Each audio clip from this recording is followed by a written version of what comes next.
Okay, let's get started. Hi everyone, my name is Kai, and I am a grad student in the UN Zhao group at UC San Diego, and I'll be today's host for the webinar. Before I introduce our speaker, I'd like to remind you to check out our Facebook page called Polariton Chemistry Online Community, which serves as a forum to get notifications about upcoming webinars and updates about recent findings and publications in the field. We also have a YouTube channel called Polariton Chemistry Webinars, where we post recordings of all the presentations. Here you can go and rewatch your favorite webinar or watch a webinar that you were unable to attend.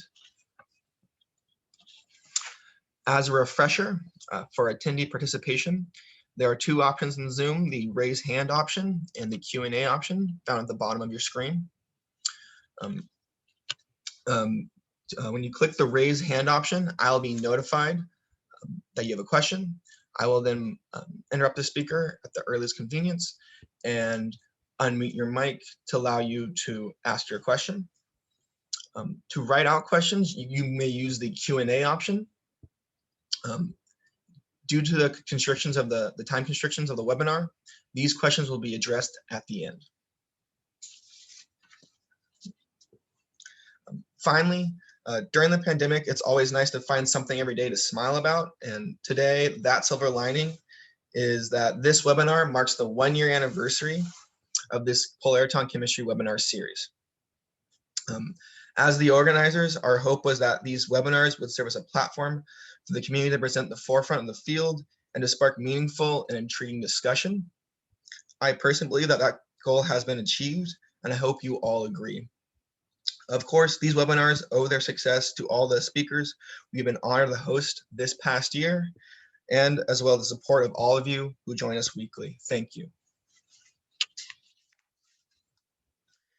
And with that, I am honored to introduce today's speaker, Professor Maxim Sukharev. He received his master's degree in theoretical physics from Moscow Engineering Physics Institute in 1997.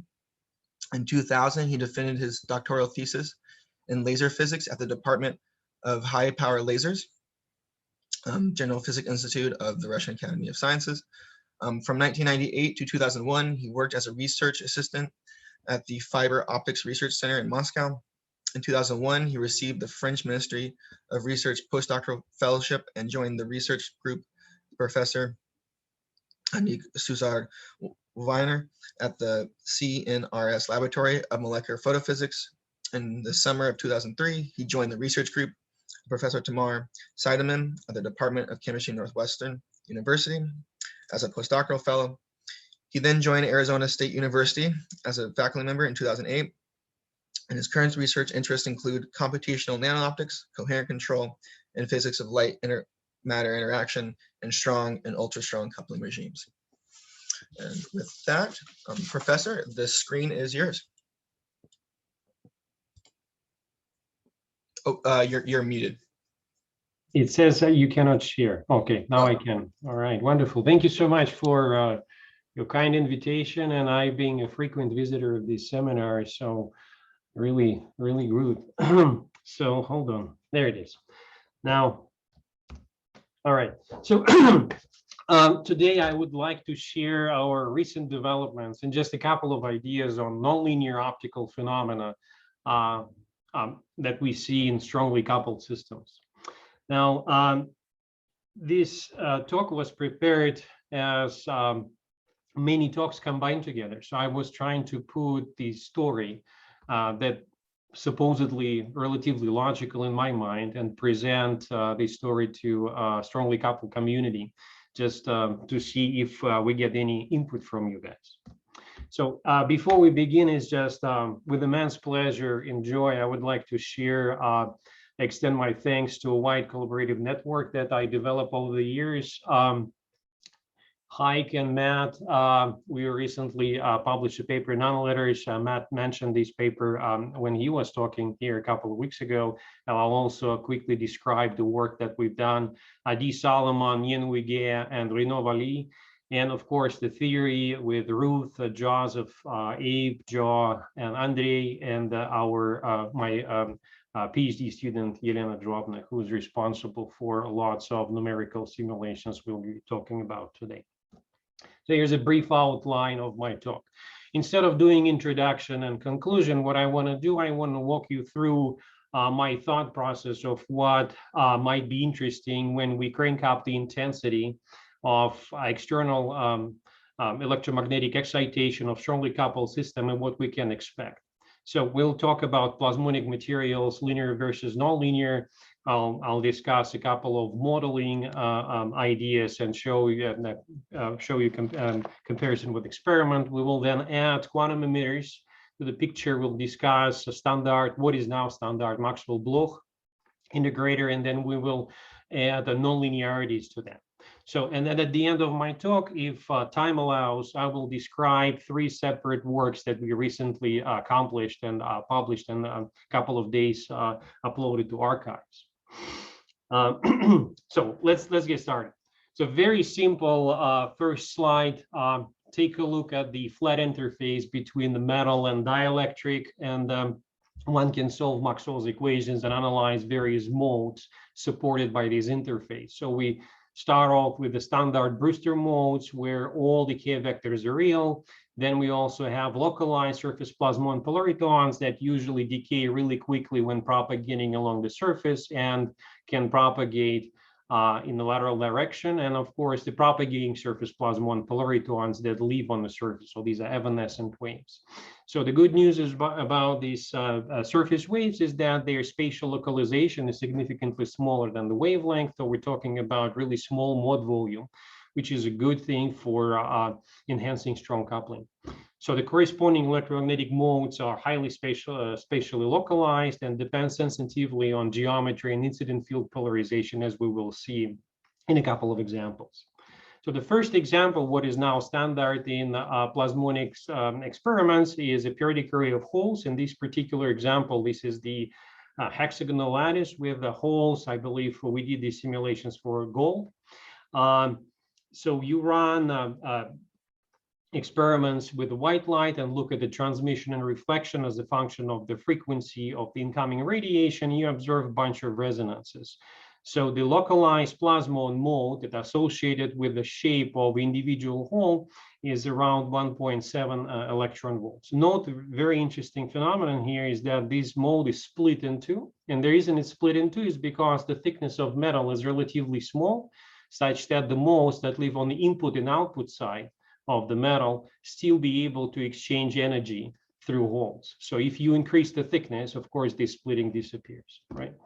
So now you can examine the local electromagnetic intensity dynamics when system is pumped at one of these frequencies and put the detector about maybe 15 nanometers close to one of the holes and observe the following dynamics. So in this example, the incident radiation propagates into the screen and is polarized horizontally, and you are pretty close to one of the holes and you observe relatively complex electromagnetic dynamics with the size on the order of maybe 50 nanometers across this hole, okay, and so on and so forth. Now, what is now classical example is the example of a localized surface plasmon for a single nanoparticle of a spherical shape. So one can look at the scattering cross-section of, let's say, silver nanoparticle with a diameter of 50 nanometers as a function of the wavelength, and you note that dipolar resonance is around 370 something nanometers. When that system is excited by the plane wave at the resonant frequency, in this case, plane wave propagates from left to right and is vertically polarized, you see the buildup of the intensity on the surface. You also note a really interesting thing is that part of the light actually comes through, and the reason is because the size of the silver particle here is comparable to its skin layer thickness. Okay, so anyway, the electromagnetic field is highly inhomogeneous and exhibits steep spatial gradients and so on and so forth. Now, if you are to change the shape of a nanoparticle, you are able to tune these resonances to different wavelengths of your interest, and also tune their polarization properties. So such that, example on the left side here is the L-shaped nanoparticle, silver nanoparticle. This work we've done when I was a postdoc at Northwestern with Rick Van Dyne and Tamar Seidman here and Ken Spears. So we looked at the optical properties of silver nanoparticles with the L-shaped deposited on the glass substrate. And because of the symmetry, if the incident light polarization is either polarized along x-axis or y-axis, you have two separate bands, right? So if your polarization is somewhat in between, you can excite both bands at the same time. Similarly, which is also related to my talk today, we will talk about this shape in a few minutes, the nanocrescent, schematically depicted here. And this is ECM image of these type of particles. So it's literally like a crescent on the sizes of about maybe 200 nanometers across, 50 nanometers wide, and about 20 nanometers thick. Again, similarly, if the excitation of the system is polarized either along X or Y axis, you have two different bands, and these are the unique localized surface plasmon modes associated with oscillations of electrons along one of these symmetry axes. Okay, so if you are to examine again the local field distribution, these are two modes of the nanocrescent. So this is the X mode when the polarization, when the system is driven along this direction, and this is Y polarization when system is driven along vertical direction. And the plot is made about 10 nanometers above the surface of nanocrescent. You can see how vastly different these field distributions are. Now, so how do we model these type of things? If we are to talk about the linear response, we follow the standard, what is now standard in plasmonics community. We utilize either Drude model or add superficial Lorentz pools to that, and what is called now Drude-Lorentz model, and basically use all these parameters as fitting parameters to ensure that the dielectric function of a given metal corresponds to what we see in experiments. Now, that's not really interesting, and what we're going to do today is to go beyond the linear dielectric function. So we employ what is referred as a nonlinear hydrodynamic model, where small u is the vector velocity of conduction electrons confined in the given volume of a nanoparticle or surface, so that corresponds to metal. So this is the convection derivative. This is the phenomenological decay. That's the Lorentz force. And one can also add the electron pressure and play some phenomenological games of quantum pressure, and so on and so forth. So combine this equation with continuity equation and forming the current density, you can then connect that to Ampere law and solve the system of equations self-consistently. One can also show that combining these two equations into a single one on macroscopic polarization can result in relatively simple equation, which is easier numerically to program. So these different colors indicate different nonlinearities. So that's the magnetic Lorentz force, that is the quadrupole-like term, it's the pressure term, and these are convection terms. So all of these are taken into account in what we're going to talk about in a few minutes. So in brief, when we follow the nonlinear approach, when the intensity of the pump is low enough, you can drop all these colored guys, and then what you're going to have is just a standard Drude model, keeping only linear term here. So now this approach, that's the important thing, does not rely on any perturbation expansion. So all orders of nonlinearities, I will show you later, are automatically included. So it also accounts for various nonlinear optical processes, including harmonic generation, four-wave mixing, and whatnot, and can quantitatively describe second harmonic generation in thin film. So it work done by Scalora, where they literally compared their quantitative data obtained from this model with experiments, and so really good agreement. So it could be also extended to account for electron spill-out effects and bound electrons, this direction we're currently working on. Not that easy to numerically implement, but it's kind of pretty interesting. And finally, it's coupled directly to Maxwell's equations in time domain, which allows us to treat femtosecond excitation naturally on a computer. All right, now just to give you a flavor of what you may. Yes, sir, we have a question. Sure, sure. Go ahead, Hua. Oh, hello. Can you go back to the previous slide? Yeah. So normally there is a community that when they study this type of processes, they study them with macroscopic QED. But my understanding is that in that case, you know, all the modes are considered harmonic oscillators.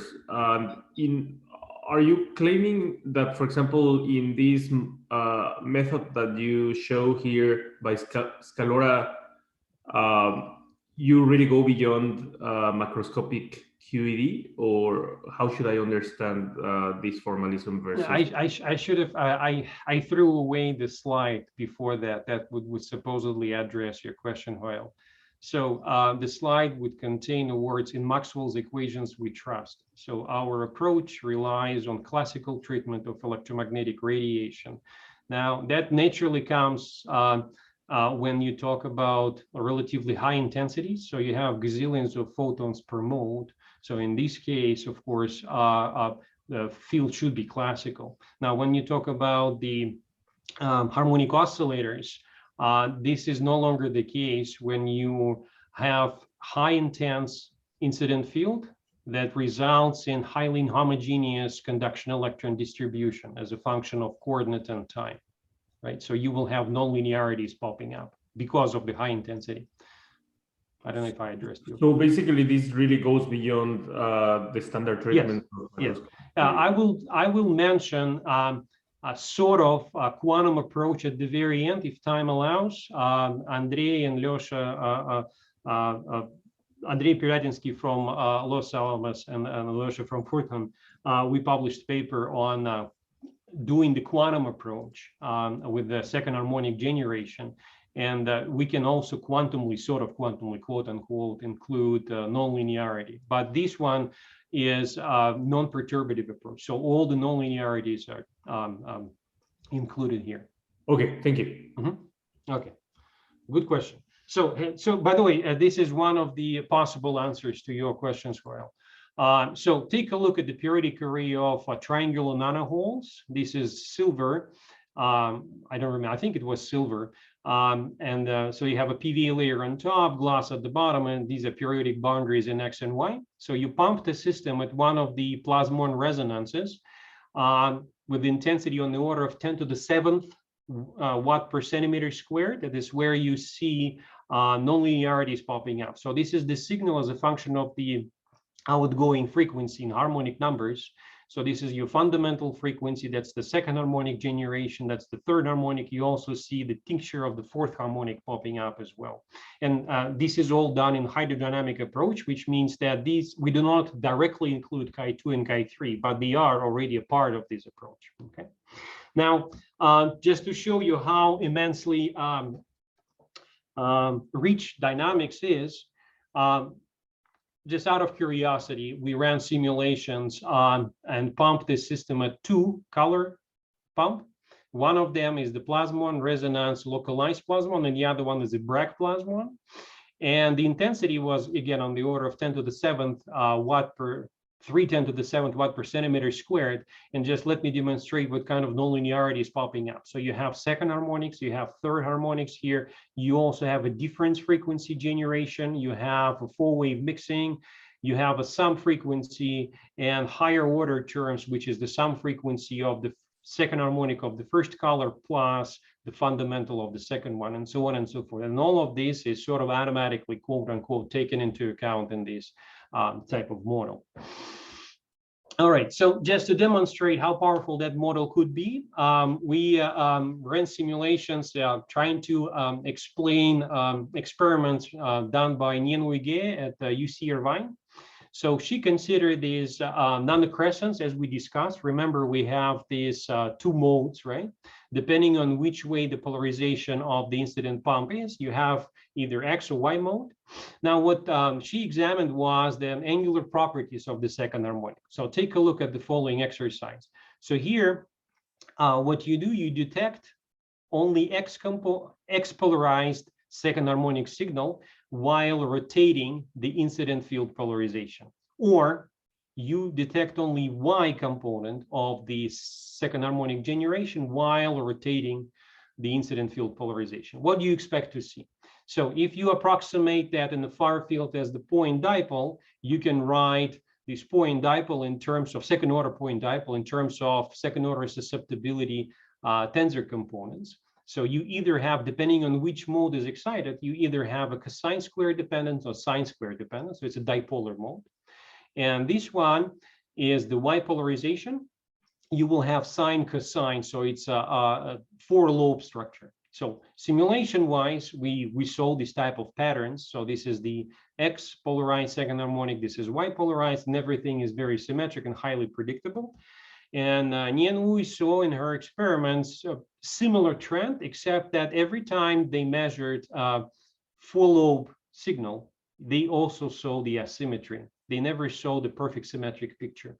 So it turned out, after lots of discussion and simulation exercises, that the bottom line is why the asymmetry happens in the Y polarized second harmonic signal is because of a slight asymmetry in the shape of a nanoparticle that they measure. Of course, in simulations, everything is supersymmetric, but then we can actually add random pixels on each side of this nanocrescent in 3D. And depending how many pixels on which side you have, you can actually see the asymmetry popping up. So once, and of course, if you have one pixel, nothing happens. So you have to have a particular number of pixels. And our simulation turned out to be about 400 pixels or so when we saw the difference. So once the system becomes slightly asymmetric, it is experimentally observable to see the asymmetry. You can even tell which part of the nanocrescent is more thicker than the other, so to speak. Okay. Now, keeping that in mind and how powerful that model is, let's add molecules or quantum emitters into play. All right. So standard exercise where my sophomores at Applied Physics major ASU are doing as a part of their numerical methods in modern physics course, we'll look at the molecules or two-level emitters added to a standard cavity. So you have metal mirrors, you have molecules here, or two-level emitters, I keep saying molecules, two-level emitters, and then you solve Maxwell-Bloch equations, in this case, one-dimensional. You look at the transmission, you have fundamental mode, and then you add emitters here, depending on their number density. You have the standard Rabi splitting with the upper lower polaritonic states, right? Now, when you add these to the actual plasmonic cavities, you also observe strong coupling. This is one of many, many examples, and by no means this is the best example of them all.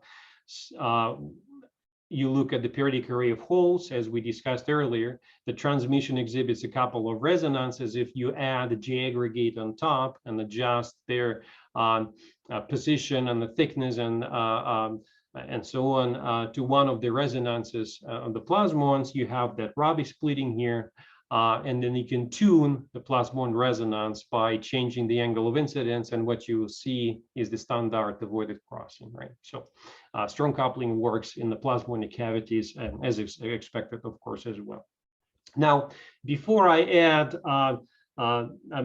before I show you a slide with a bunch of equations that we solve on a computer, I just want to add something that was sort of bugging me before we started that project many, many years ago. So consider Maxwell's equations, right, at the nanoscale. So you have Faraday law of induction, Ampere law, then you have displacement, then you have the field, and then you have a polarization density, the macroscopic polarization, and then you probably solve some type of a Schrödinger equation or Bloch equation where electric field enters as a parameter here, of course, and every grid point, this electric field changes in time and space and has different directions. So how do we account for different orientation or polarization of electric field at different points in space if you are really close to this nanostructured system? So what I picture here is a simple exercise. I imagine you have a plane wave that propagates from left to right and is vertically polarized. So I picture the vertical polarization as a blue color. So if you don't have two slits here, everything will be either blue or dark stripes, right, as the plane wave comes through. Now, when the incident field begins to interact with the slits, you have a diffraction, you have scattering, you have excitation of evanescent waves. So you induce inherently the X polarization, which is shown here as the red color. So you have regions where blue and red overlap, and these and they all tend change in time, of course, and it's a two-dimensional problem. You can imagine how three-dimensional will be even more complex. So one needs to take into account these local polarizations properly. In other words, if you are to simulate, let's say, a two-level system in 3D, you have to account for X, Y, and Z polarization of electric field that dynamically depend on time, obviously. So that is a really simple, quote unquote, two-level emitter in our simulations. If we are to consider, let's say, lambda type atom or lambda type emitter, checking what happens to stimulated adiabatic Raman passage, for example, as we did in 2012, the diagram is even more complex. So we do take into account these type of things, right?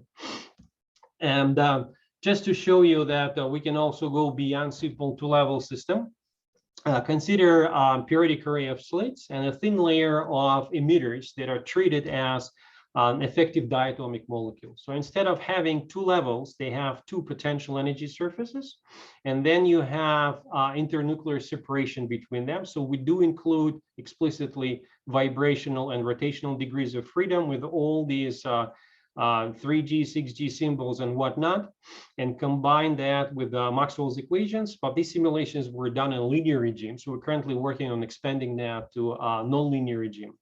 So what do you expect to see in the linear regime when you have a vibrational structure? So that's the transmission spectra with no emitters at all.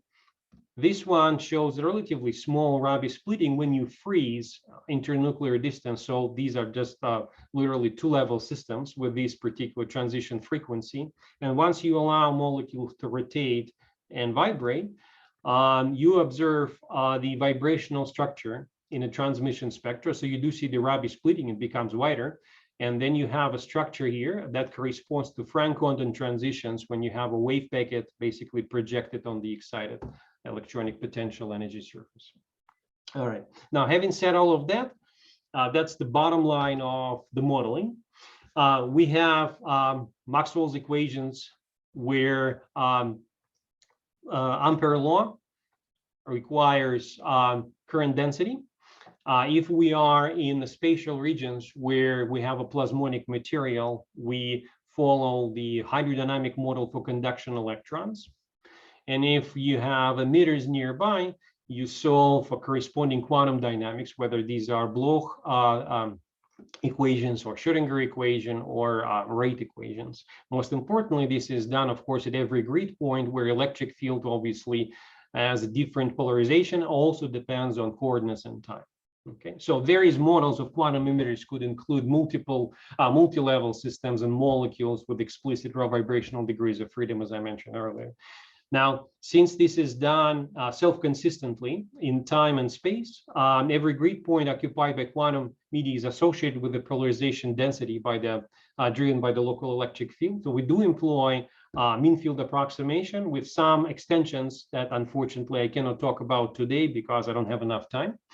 And all grid point to grid point interactions are included through the classical field. So all there is no nearest neighbor approximation. Then the both linear and nonlinear optics and time domain for metal and quantum emitters combined together. Now, when we have this full machinery of a relatively complex model. So we would like to properly utilize that. And obviously, if you put that on a computer, it's going to take a pretty long time to simulate experimentally large systems. So what we do, just a few words about a numerical approach that we utilize. So first of all, we do everything on site. We don't have any commercial software. We write our own codes. We utilize what is called a 3D domain decomposition. So imagine it's a three-dimensional cube in which you simulate your molecules, quantum emitters, plasmonics, and stuff. You decompose that into subcubes, and each cube is carried by a single processor. So in our simulations, we're usually using 1,500 processors, depending on availability of DoD clusters, as shown here. We also work on the balancing the floating point operations, because eventually when processor runs simulations for molecules and metal, and the other processor runs simulations only for vacuum, the latter takes less time, right? So you want to balance these floating point operations to balance the load of each processor. That results in relatively high speedups. Okay. All right. Having said that, let me show you something that I simulated for this particular occasion a couple of days ago, just out of curiosity. All right, so this is all cool. You have Maxwell's equations, you have Bloch equations, you have a hydrodynamic model. It sounds really exciting, but do you really need the nonlinear metal response for relatively short laser pulses? So what happens if you are to consider this triangular nanohole array, put molecules inside the PVA layer, and follow the dynamics during the 60 femtosecond laser pulse excitation? So I picked the excitation, the peak amplitude of the excitation, such that you excite about maybe 2% of the molecules. In other words, the average population of the excited state is about 2% or so. Okay, so it's moderate pulse. So that's the outcome of simulations. This is the average excited state population as a function of time. Now the molecules are treated as two-level systems using Bloch equations. And what we do, we look at the linear metal, or the Drude model, or hydrodynamic model. And what you see is the vast, gigantic difference between those two. Not only the nonlinear metal response gives you higher excitation, time-wise, it's also slightly different. It's also different as well. Okay. And just to make my final point here, I want to show you something that we have direct access to, and that is the dynamics of the population of emitters. Now, so what I'm going to plot here is the following. So this is, I'm starting at 15 femtoseconds, because before 15, nothing really interesting happens. So somewhere here, I'm starting. Then I'm running the time, and instead of plotting the field, what I'm going to plot is the excited state population, and along the plane that bisects this PVA layer. So about maybe 10 nanometers above the surface, right through the layer of emitters. So what do you expect to see?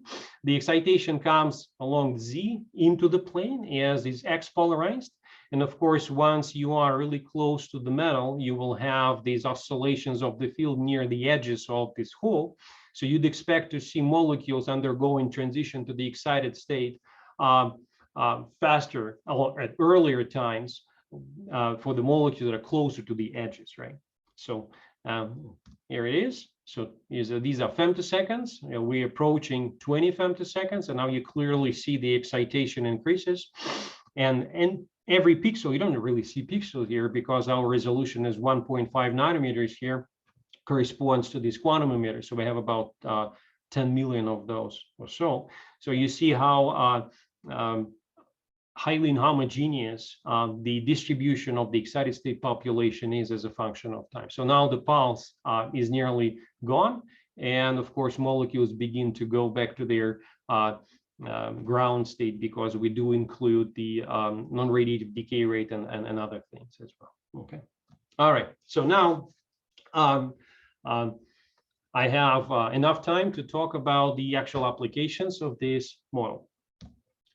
Number one. So the first thing we wanted to ask was a relatively naive question. So let's say we are able to simulate second harmonic and plasmonic system. This has been done by many groups different ways, experimentally and theoretically, and so on. So our goal is to see what happens to the second harmonic if you add molecules there, okay? So, but assume that quantum emitters do not have the second nonlinearity. So it's like two-level system, for instance, right? That do not contribute to the second harmonic process generation, but they are strongly coupled to a given plasmonic mode. So is there any signature of the strong coupling in the second harmonic generation that otherwise will be purely metallic nature?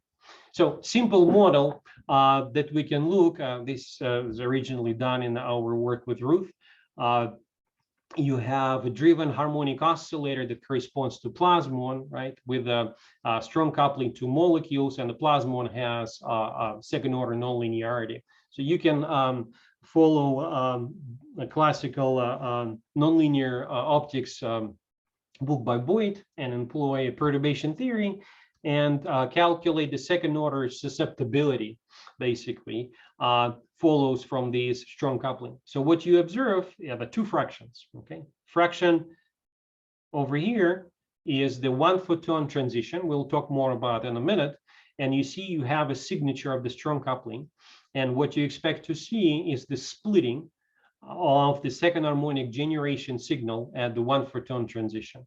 Now, the first guy right over here, this is the two photon transition and has only pure metal character only. Okay, we'll come back to this guy as well. All right. Now, having said all of that, Heike did a tremendously awesome experiment. So they looked at the dark field measurements of the strong coupling of single gold nanorods on the top of tungsten diselenide. And they looked at the second harmonic generation of this system. So in the linear regime, you have a Rabi splitting, and they are able to see the second harmonic generation from single particles. So what they did was to pick all different spots where the strong coupling was observed and looked at the second harmonic generation as a function of the pump frequency over here. So this is the experiment. You see the Rabi splitting popping up in the second harmonic signal as expected, and these are different spots.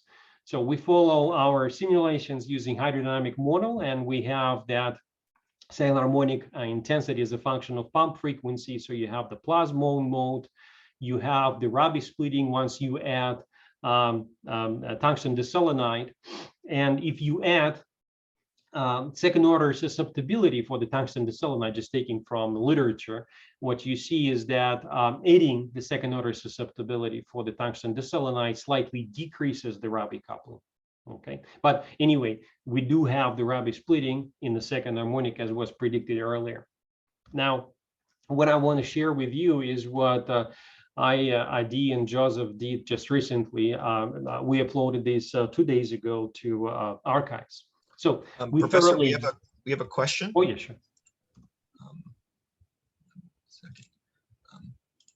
Go ahead, Wei. Yeah, I have a question. So is the enhancement here is purely due to the enhancement of the electric field, or actually the second order susceptibility has been changed? Well, we treat nanorod non-linearly. So we have a hydrodynamic model for conduction electrons, right? And the intensities of the pump we're discussing, there is a second order susceptibility of the gold here. We're not explicitly taking into account because it automatically pops out from the hydrodynamic model. So it's a part of that, right? So it's a highly non-linear process. I don't know, did I answer your question or you meant something else? Okay, I'm just thinking that if you normalize the E field, then you will still see a doublet in the second order nonlinear susceptibility. Okay. Would you? So if I am to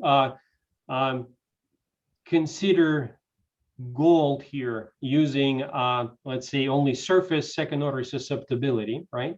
As many people did in their simulations and using a linear Drude model, our results will not be as good as they are right now. The Rabi splitting would not be as big as we observe here. So hydrodynamic model does include all orders of the nonlinearity, including the second order susceptibility. Okay. All right. Thank you. Sure. All right. We have another Oh question. yeah, awesome. Go ahead, Ben.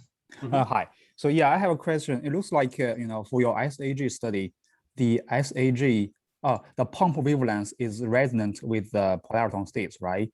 I'm thinking if the SAG wavelength is resonant with the polariton states, is there any, is that possible, to give you any enhancement? When you say enhancement, would you mind expanding on your question? What do you mean enhancement of what? Like, so in this case, the pump wavelength. Or enhancement of the SHG? Yeah. Yes, indeed. So the enhancement is not that large, but it varies from system to system. What I'm going to show you next may answer one of your questions about the enhancement. So you will be able to see whether the enhancement is clear here or not. So in about maybe 2 minutes. Okay. Okay. Thank you. Good. Yeah. All right. We good? No more questions? Yeah, go ahead. All right, very good. So there it is, very exciting for me to share these new results. So we thoroughly examined periodic array of triangular nanoholes and looked at the second harmonic generation for the hexagonal lattice, examined the angular properties of the second harmonic, put the molecules in and looked at all different things. So what we expect to see, remember the slide with two coupled oscillators. This is called Miller's rule, right? So the Miller's rule for the second order susceptibility at low intensities looks the following. So your second order susceptibility usually can be written as the product of the first order susceptibilities. One of them is squared. This one is the one photon transition, and the other one is taking a 2 omega instead of omega. So this is a 2 photon transition, right? So from simulations that we showed earlier, what you expect to see is the Rabi splitting for 1 photon only, right? And the 2 photon part had only metallic character, okay? So if I am to examine 1 and 2 photon transitions, I should see Rabi splitting here, as Hayek and Matt saw in their experiment, and should not see Rabi splitting in the 2 omega. So before I show you the main results, let me show you the chi2 that we extracted for a hydrodynamic model. So this is the effective chi2 of that system. Right over here is a function of the pump frequency. Look at the black line. Okay, so you have a plasmon resonance here. And right on top of that, look at the solid red line. Okay, so solid red line corresponds to linear absorption. You can see the 1 photon transition here, almost 1-to-1 correspondence. So this is the Bragg plasmon, and you see a tincture of the Bragg plasmon popping up in the chi2, right? So if you take that linear absorption and plot it as a function of omega divided by 2, you get this dashed line. So this corresponds to 2 omega transitions, right? So this is plasmon, and that's a 2 omega 2 photon transition corresponding to the localized plasmon and bunch of other resonances here. So we have 1 photon transitions and 2 photon transitions. Now what we do, we make molecules resonant at the localized plasmon, add them all together, and then again calculate the effective chi2 and observe whether we have Rabi splitting here only or also see Rabi splitting here. Okay, so that's the linear transmission with molecules. No second harmonic yet. So we're just adjusting the parameters of 2-level emitters on top of this array to ensure that we are nearly perfectly coupled. So we have the upper lower polaritonic states. And then we perform the simulations that I showed you earlier, hydrodynamic-Maxwell-Bloch simulations in 3D. And that's what we see. So this is the enhancement, as you mentioned. So at the lower polaritonic state, you see the enhancement of the chi2. Not really dramatic. It's not like, tens orders of magnitude, but still pretty high. Okay. So what you're looking at is, again, effective chi2, the black line you just saw a minute ago. Now with molecules, you see all these resonances. So you have the Rabi splitting as expected in 1 photon transition. And you also observe clear Rabi splitting at the 2 photon transition. So this is 2.40 something, and this one is 1.2. It's exactly half of that. So now this means that this simple model of coupled oscillators is one of them being molecules and the other one had the second order nonlinearity is not perfectly correct. So we cannot really account for the 2 photon transitions here. And why do we have that Rabi splitting? Okay, so that's on Joseph Z. So he proposed really elegant model of a 3-level quantum model. So where you have a ground state, you have a lower polariton, you have an upper polariton, and then you can write the second order susceptibility properly with all these terms, and then you will be able to see not only 1 photon transition peak, also a 2 photon transition peak as well. Now you can take this model and just do the rough fitting to simulations, very rough. Of course, this model doesn't have other plasmonic modes, so we have only 1 plasmon mode and 2 polaritonic states. And as you can see, the agreement is relatively okay, right? So you have these blue dots here as exact simulations, and this is the fitting of the 3-level quantum model. So extended model, it includes direct contribution from upper and lower polaritonic states, qualitatively reproduces numerical results. So this means that polaritonic states directly contribute to the nonlinear dynamics. So you can expect to see the second harmonic of the upper polariton, the lower polariton, and maybe you can see the some frequency and difference frequency generation because of the coupling between upper and lower polaritonic states. So the last stretch, and I'm really glad that I have enough time. So I would like to mention work done with Andrei and Lyosha from Fordham, and Andrei is from Los Alamos. So here we examined the following idea. So let's assume you have a plasmonic system. In this particular example, comprised of a bunch of metal nanoparticles coupled to quantum emitters, and the plasmons are treated as quantum mechanically using Tavis-Cummings model with the nonlinearity. So we want to see what happens if you have nonlinear plasmons and molecules that are also have incoherent pump in them. So let's say I somehow pump the molecules incoherently, so they go to the excited state and then begin to radiate. Is there any signature, and is there any signature, any way to enhance the second harmonic in these type of examples? So Andrei and Lyosha did a tremendous job on all these analytical model. And so here you have the second harmonic generation efficiency conversion, basically the ratio of the intensity of the 2 omega divided by intensity of the fundamental frequency as a function of the pump frequency. This is the weakly coupling regime. This is the strong coupling regime. And different colors here indicate different degrees of inversion. So when you have inverted system, you have gain in the system, and you see gigantic enhancement of the second harmonic efficiency. Similarly, you see even higher enhancement for strongly coupled regime as well.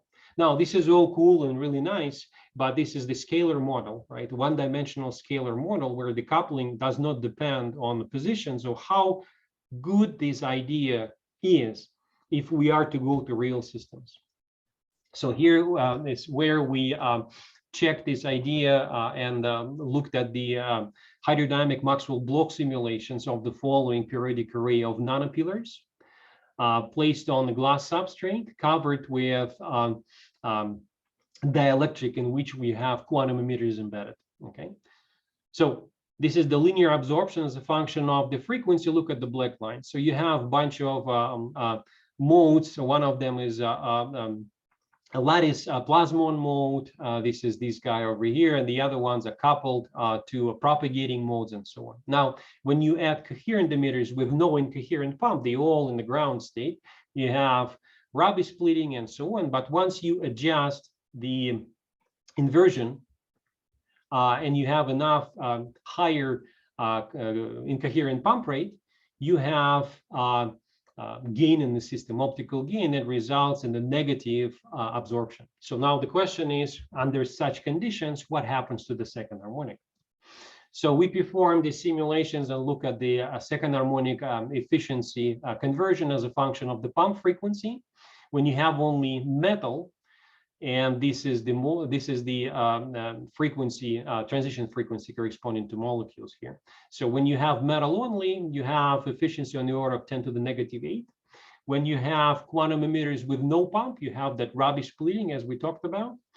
But when you have quantum emitters with incoherent pump inverted and the gain, optical gain, is in place, you have the enhancement. Unfortunately, it's not that many orders of magnitude as in the toy model, but still relatively large.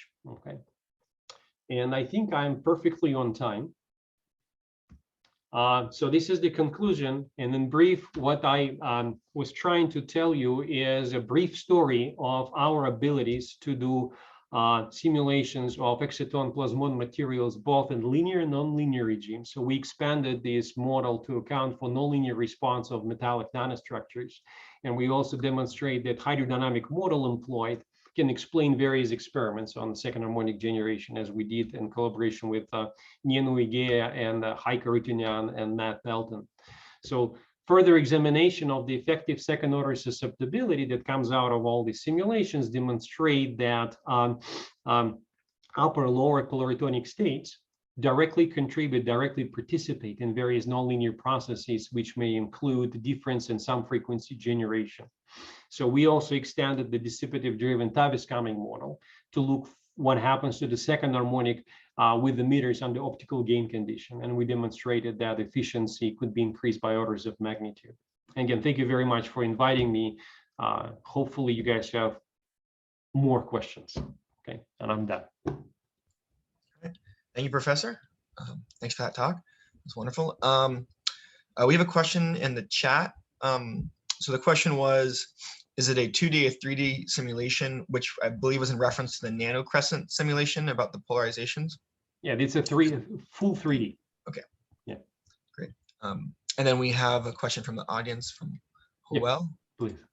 Go ahead.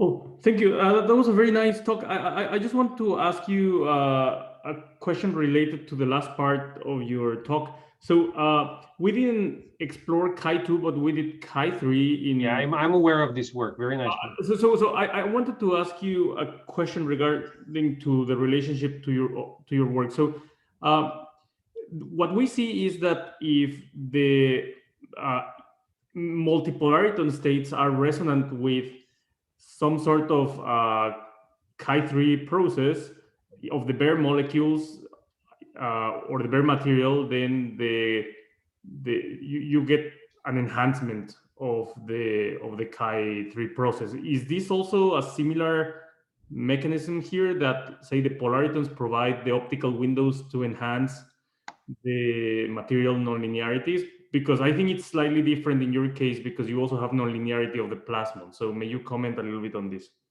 Yeah, so it's similar and not in different respects. So you're absolutely right that if you have a Chi3 material and you place it close to a plasmonic system that also generates third harmonic, you will have enhancement of the third harmonic for obvious reasons.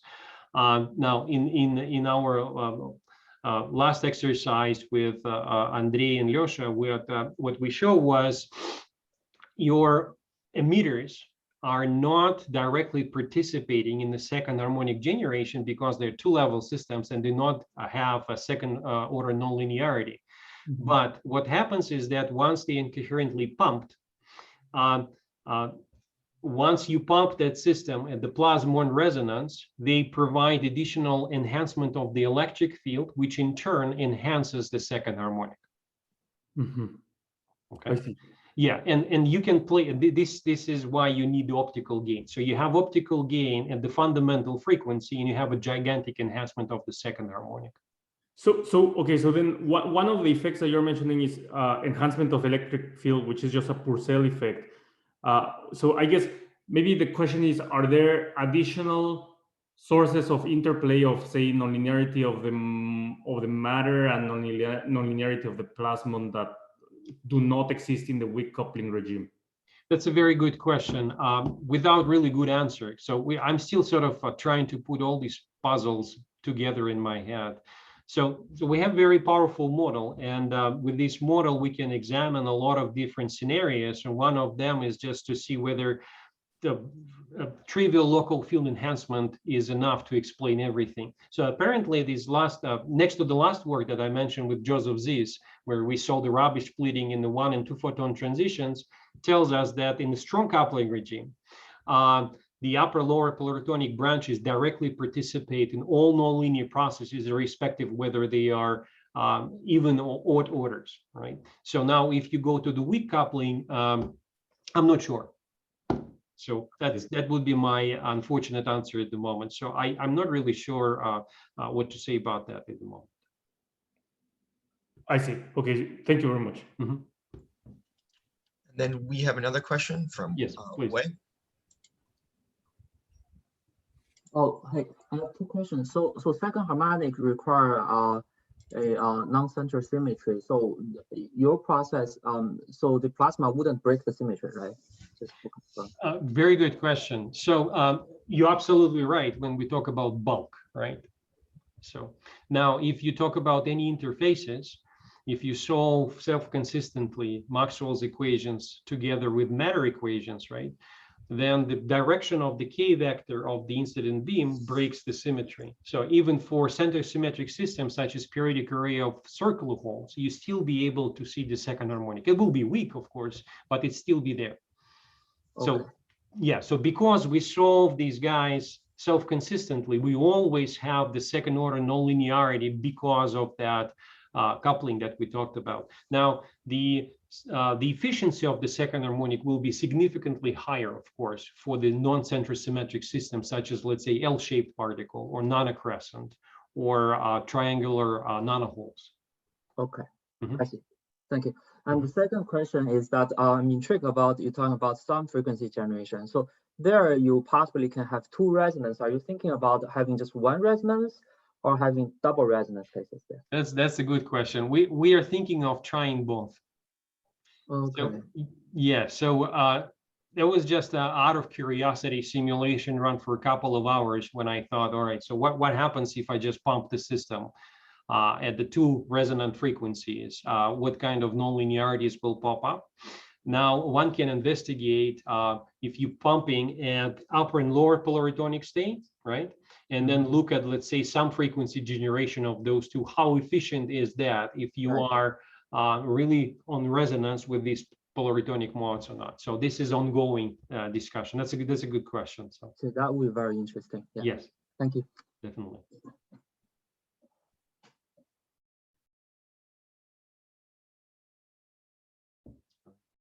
People, are you muted? Okay. Thank you.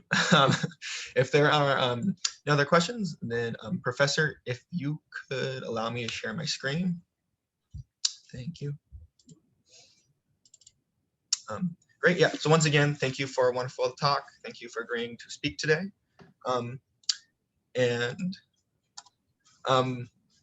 As a remind you all that next week, our guest speaker will be Professor Na-Young Kim from the University of Waterloo.